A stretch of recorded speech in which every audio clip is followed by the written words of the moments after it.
Ya estamos de vuelta en Dosis Política y estamos ya con Edward Chávez. Él es ingeniero civil por la Universidad San Martín de Porres y actualmente es columnista de Vox Populi. Él escribe sobre infraestructura en el Perú y también es un joven activista político también del APRA. ¿Cómo estás, Edward? Buenas noches, muchas gracias por estar con nosotros el día de hoy. Buenas noches, Dulce, muchas gracias por la invitación, asimismo al doctor Jorge del Castillo. Es un gusto estar aquí en el programa Dosis Política. Gracias, no, es genial tenerte acá porque además yo te conozco hace muchísimos años, sé de tu activismo político desde que estás en la universidad, desde creo que Cachimbo, y nada, verte ahora de ingeniero, ¿no? De columnista, me da bastante gusto y mucho orgullo, de verdad, así como te lo digo en muy buena onda, doctor. Cuéntame, como ingeniero civil, sé que has estado en algunas obras importantes. ¿Cómo es tu trayectoria ahí? Sí, bueno, yo soy ingeniero civil de profesión. He tenido la oportunidad de estar en ambos lados, tanto en el sector público y también en el sector privado. Y también estar en algunas obras importantes, ¿no?, de gran envergadura como la línea 2 del metro, ¿no? Y si bien es cierto, pues creo yo que necesitamos impulsar, sobre todo actualmente, el sector de la construcción para disminuir la pobreza, para disminuir varias brechas sociales, ¿no?, para crear empleo, ¿no? Actualmente, por ejemplo, la inversión privada está prácticamente paralizada. Y si la inversión privada está paralizada, la construcción privada también lo está. Que no se siente tanto, puesto que la obra pública sí ha tenido un mejor desempeño, ha tenido números en azul, pero igual no estamos llegando a los niveles que se requieren, ¿no? Entonces, se debe esto a diversos factores, pero, por ejemplo, nosotros tenemos actualmente una ley de contrataciones del Estado que yo considero que debe cambiarse. Hasta que no cambiemos la ley y no vayamos hacia un mejor sistema de contratación, vamos a tener todavía ahí un escollo. Por ejemplo, tres cosas, ¿no?, muy puntuales.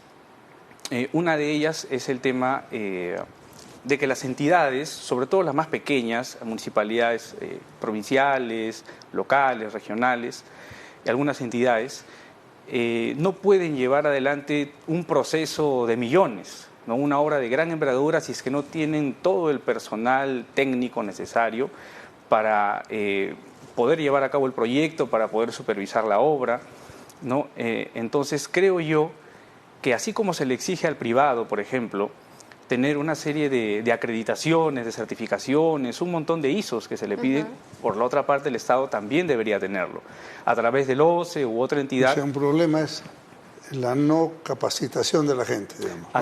Así es, porque, por ejemplo, según un último informe de la Contraloría General de la República, tenemos el tema de las obras paralizadas. 1.751 obras paralizadas, que son más de 11.000 millones de inversión, dinero que no se ejecuta.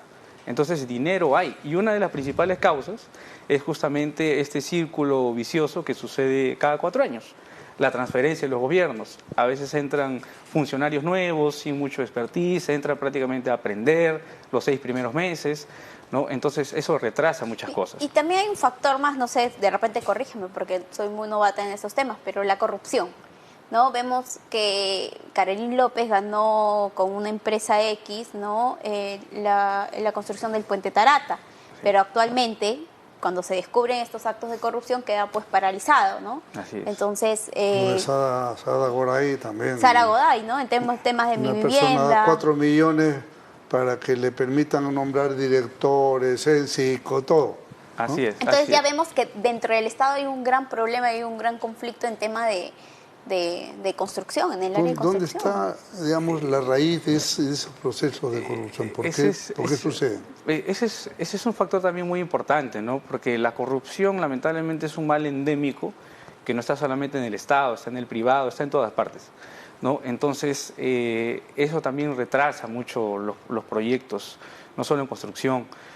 Por ejemplo, ¿no?, en la gran corrupción que ha habido en el último gobierno de Pedro Castillo, ha puesto un freno muy poderoso a la inversión privada, ¿no? Y digamos, por otro lado, las empresas que son honestas, que trabajan con transparencia, a veces no quieren participar ya y no se quieren involucrar porque ven que hay corrupción por todos lados. Por ejemplo, ¿no? mira, permíteme en la licitación actualmente entiendo que toman la oferta más barata. Sí, correcto, a eso quería que ir. al final no siempre es más barata porque vienen las adendas. Así es, ¿cierto? así es, correcto. Y otro vicio que se da mucho en las obras de todo tipo es el adelanto. Das el adelanto y levantan vuelo y se van con adelanto y todo y no ponen un ladrillo. Entonces, esos son, digamos, errores garrafales en la legislación justamente de contrataciones públicas. Entonces, favorecen la corrupción, favorecen la estafa, favorecen... Correcto. Puede no haber corrupción, simplemente le pagan porque creen que es lo correcto y el tipo se va y anda a buscarlo, pues, ¿a dónde? Así es. Por eso yo creo firmemente en que debemos ir a un mejor sistema de contratación. ¿Para qué? Para que tengamos una ley que nos blinde contra la corrupción, ¿no? Otro punto importante, por ejemplo, pienso que debe haber un involucramiento de la sociedad civil, de la ciudadanía, a través, por ejemplo, de los colegios profesionales, el colegio de ingenieros, las universidades. ¿En qué sentido? En el nombramiento de los que conforman los comités de selección. Que no sea solamente el titular del pliego que asigne directamente, normalmente son 3 miembros, claro, del comité de selección que llevan todo el proceso hasta el otorgamiento de la buena pro. Entonces necesitamos que se nombren ingenieros con mucha experiencia, totalmente íntegros, honestos, y que puedan llevar a cabo estos procesos. Esa es otra iniciativa. Otro también que no quiero que se quede en el aire, el tema de los expedientes técnicos. En la ley debe establecerse una nueva ley de contrataciones que debe haber un precio adecuado para los expedientes técnicos, porque no es posible que una obra se gane al ofertarse 80% o 70% del valor referencial de las obras. Es decir, a lo que iba, gana el que oferta menos y nos olvidamos de la calidad. Entonces debemos preocuparnos más por esa parte, por la calidad de esos expedientes técnicos, y si todos los postores están calificados, tienen mucha experiencia para elaborar los expedientes técnicos, bueno, recién ahí iremos al precio, ¿no?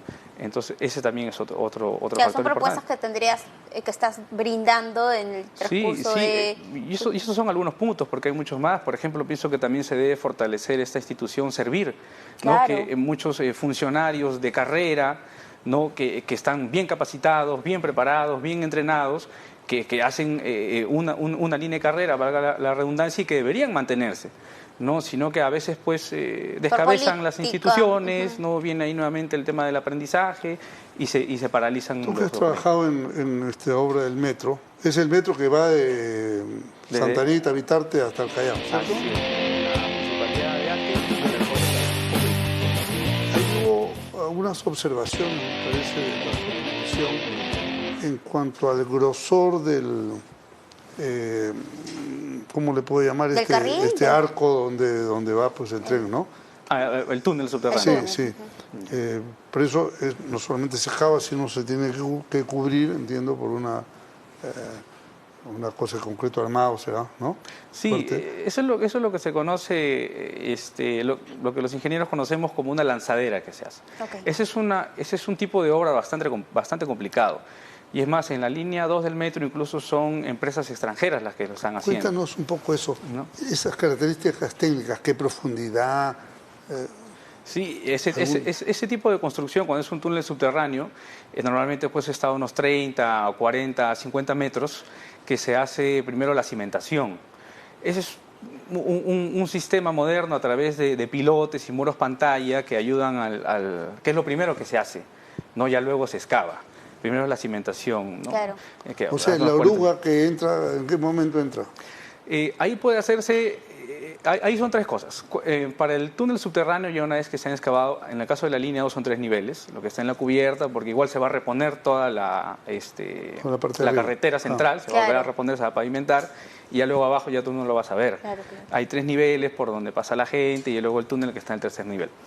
Ya cuando se llega al túnel, puede ser de 2 maneras. lo que se está utilizando más moderno es con un carro de avance, que primero se excava, se hace un encofrado, una estructura metálica, y se lanza, se proyecta concreto. Es un tipo de concreto muy especial que se prepara. Se lanza concreto para ayudar a sostener. Luego sigues excavando y vas así avanzando cada uno de los anillos. Otra forma es a través de un carro de avance. El carro de avance, así como va excavando, se le suministra concreto y él va generando una especie de losas que a la vez es encofrado y también ayuda a curar el concreto y sigue avanzando. Ese carro lo hace por sí solo. Es una empresa portuguesa que lo ha traído. Por eso digo, mayormente son extranjeros los que lo están haciendo, participan ingenieros peruanos y esa es una transferencia de aprendizaje también. Claro. Esto es algo muy Los importante. ingenieros peruanos se quejan mucho de que a veces vienen empresas extranjeras que son las que contratan y estas extranjeras subcontratan a los peruanos. Al final lo terminan haciendo los ingenieros peruanos. ¿Es así? Sí, en gran parte es así. Mucho se debe a que esa experiencia y esa tecnología no la tenemos aquí.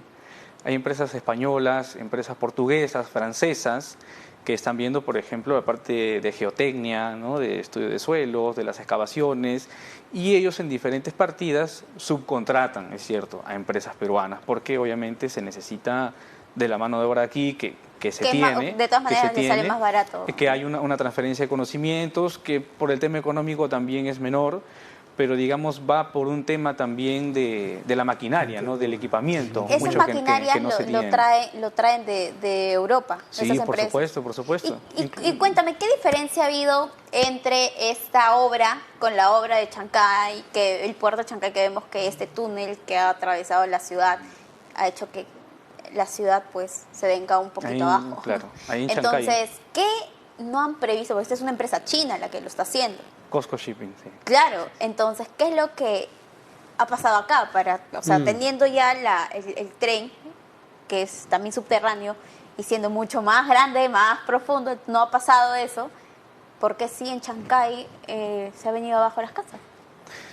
Bueno, ahí pueden haber sucedido varias cosas, porque si bien es cierto, la investigación del accidente aún no ha concluido, y gran parte de la construcción de las obras en el puerto de Chancay se ha paralizado por eso, hasta que se puedan subsanar y terminar con la investigación del accidente, ¿no? Y un poquito no quería que se quedara en el aire de la línea 2 porque es un tema para analizar bastante, ¿no? Incluso claro. A mí me tocó ver algunos problemas que han habido a nivel de concreto y tanto es así que pasa algo y esa muestra de concreto la tienen que llevar a Europa para analizarlo.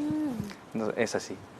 Pero bueno, ahí pueden haber pasado diferentes cosas. Lo que a mí me sorprende es que no se haya previsto, sobre todo, que es una parte que abarca la carretera panamericana, donde hay ahí estudios anteriores, donde hay muchas experiencias, donde se puede haber prevenido el tema de los estudios, de los ensayos de suelo, para ver cómo está esa cimentación, cómo está ese terreno. Y yo no creo que no hayan sabido que, sobre todo en la zona de Peralvillo, donde surgió este hundimiento del terreno, se sabe que no es una cimentación muy buena.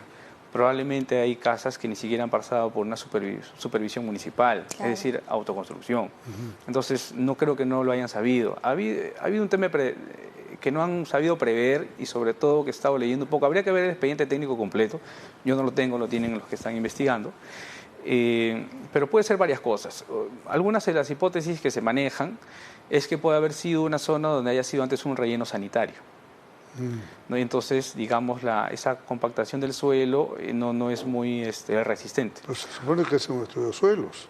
Claro, para eso están. Pero no se han hecho muchos. No se han hecho muchos, y sobre todo en esa zona, ¿no? Otro es que puede haber la filtración quizás de algunas tuberías de agua, porque vemos que el servicio de alcantarillado, la empresa que ve agua en esa parte, ha cerrado las conexiones y no hay ahorita abastecimiento de agua para las casas. ¿Por qué? Porque puede ser un tema de filtración que haya ido socavando el terreno. Ahora, lo que es cierto que ese tipo de túnel subterráneo de todas maneras genera una vibración en el suelo. Entonces, así como van excavando y si bien hay una estructura que sostiene de concreto armado, pero la propia vibración hace que el terreno también pueda ceder, ¿no? Entonces, hay varios factores que puede haber habido un mal proceso constructivo, también quizás la falta de supervisión, habría que analizar el cuaderno de obras, quienes participaron, los informes mensuales de la supervisión.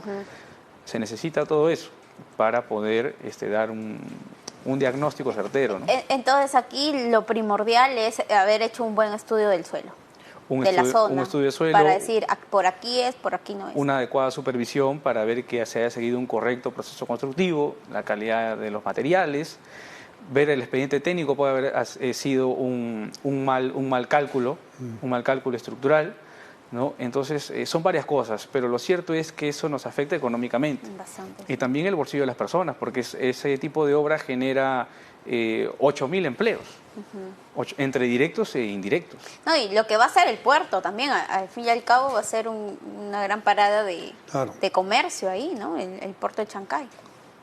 Ahora vamos a llevar a Eduardo a la política. ¿Ya? Ya hablamos de su tema profesional, vámonos al ámbito político. Bastante ingeniería, ahora vamos a la ingeniería política. Perfecto. ¿Cómo ves al gobierno? ¿Qué impresión te da? Bueno, lo cierto es que el gobierno de la señora Dina Boluarte es muy inestable. Ha asumido varios pasivos, no es santa de mi devoción. Creo que en este primero o ya los dos, ya el semestre prácticamente, ¿no?, de su gobierno, ha asumido varios conflictos sociales, han habido muchas muertes lamentables, ¿no? Hay un tema de paralización de los proyectos, ¿no? También vemos que no hay un adecuado entendimiento político también con el Poder Legislativo. Vemos cómo más bien hay un ambiente de favoritismos políticos o de blindajes, ¿no?, para evitar ciertas investigaciones, ¿no? Por ejemplo, algo muy cuestionable reciente, ¿no?, es que le hayan permitido el viaje a la señora Dina Boluarte, ¿no?, cuando ella no tiene un primer ni segundo vicepresidente. Claro, por eso estaban que quería que despache por Zoom. Debería quedarse aquí, podría enviar al canciller, ¿no? Pero lo cierto es que creo yo, en pocas palabras, que este es un gobierno que está en piloto automático, ¿no? Y que de alguna manera está jugando un poco al olvido, a la economía de la gente, ¿no?, para frenar, un poco se ha frenado ya la inestabilidad social. Ya no se está hablando mucho del adelanto de elecciones. Vemos que el tema de la bicameralidad por un voto es que ahora se tiene que ir a un referéndum. Eso es algo muy importante, ¿no?, para la reforma política. Es al lado del Congreso, el Parlamento solito está cavando su tumba, ¿no?, realmente. Así es, ¿no? Entonces yo creo en líneas generales que es un gobierno que está en piloto automático. No le veo mayor proyección, mayor dinamismo. ¿Y qué proyección le ves al APRA después de su inscripción? ¿Cómo la ves? Bueno, el APRA, ahora que administrativamente o jurídicamente ha recuperado su inscripción ante el Jurado Nacional de Elecciones, pienso que tiene una proyección muy importante. Pero no solo de cara a las próximas elecciones. Recordemos que el APRA está presente con o sin inscripción los 365 días del año, todo el día, ¿no? Y ahí están sus locales, sus militantes, las marchas que han habido para sacar al corrupto Pedro Castillo, los profesionales que tiene a nivel político y técnico, la experiencia de 2 gobiernos, que tienen mucho que aportar. Tengo la suerte de estar aquí con el doctor Jorge Castillo, que ha sido primer ministro. Tiene mucho que aportar a la agenda política sin tener representantes en el Congreso. Pienso que desde las declaraciones, tanto a nivel físico como virtual, este gobierno hoy, hubo un Twitter, ¿no?, recientemente, por ejemplo, con el tema del Día de la Bandera, que se hablaba mucho de declararlo feriado. Parece que el ministro Tárrega lo leyó y dijeron, no, la mejor manera de celebrar el Día de la Bandera es trabajando, ¿no? Entonces, y así como otras tuites políticos que usted lanza y también otros políticos del APRA. Entonces pienso que es muy importante porque tiene mucho que aportar, sobre todo al sostenimiento de la democracia, a la reforma política, para destrabar los proyectos, y además que el APRA, más que un partido, porque tiene una gran historia, nace como un paradigma, como un partido de escuela, como un paradigma ¿de qué? De la acción social, de la acción política, como la iniciativa del cambio dentro del sistema democrático. Entonces el APRA siempre ha estado en la defensa de la democracia, del orden constitucional, ¿no? Y asimismo ha dejado muchas obras, ¿no? Más de 150.000 obras, de las que hoy se benefician todos los peruanos. Claro. Y una de ellas fue el tren eléctrico, la línea 1, y que ahora se está continuando la Así línea es. 2. Y que por mezquindad política podríamos ahorita estar construyendo la línea 3 5, o la línea 4, o la 5, que recién claro. está en la etapa de la licitación. Entonces, toda esa experiencia del APRA a nivel político, que puede crear consensos entre los poderes del Estado, una experiencia de gobierno importante que tiene juventud política, juventud preparada, juventud técnica, siento que tiene mucho que aportar y la gente lo reconoce. A ti La se te gente vio, en la calle lo Edward, en las marchas, ¿no?, por la democracia. Cuéntame tu experiencia en eso.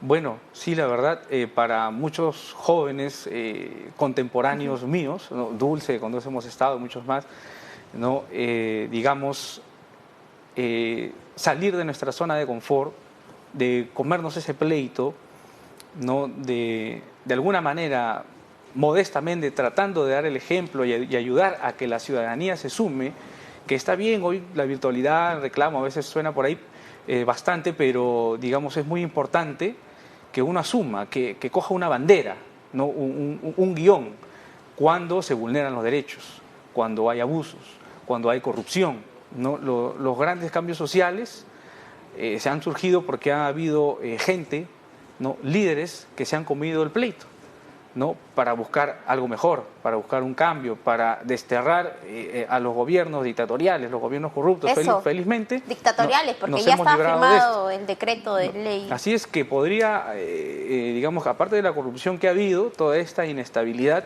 que aún no se ha terminado del todo, porque estos remanentes extremistas todavía están en diversas partes del Perú, Sí, claro que sí. pueden surgir, pueden originar, ¿no?, la aparición de algo más radical todavía, ¿no?, que crean que debe haber mano más dura en el Perú. Entonces hay que tener mucho cuidado. Claro, tenemos que estar ahí muy pendientes de esto y que no aparezca otro Pedro Castillo. Y Edward, muchísimas gracias por la entrevista, de verdad nos ha quedado muy cortito el tiempo.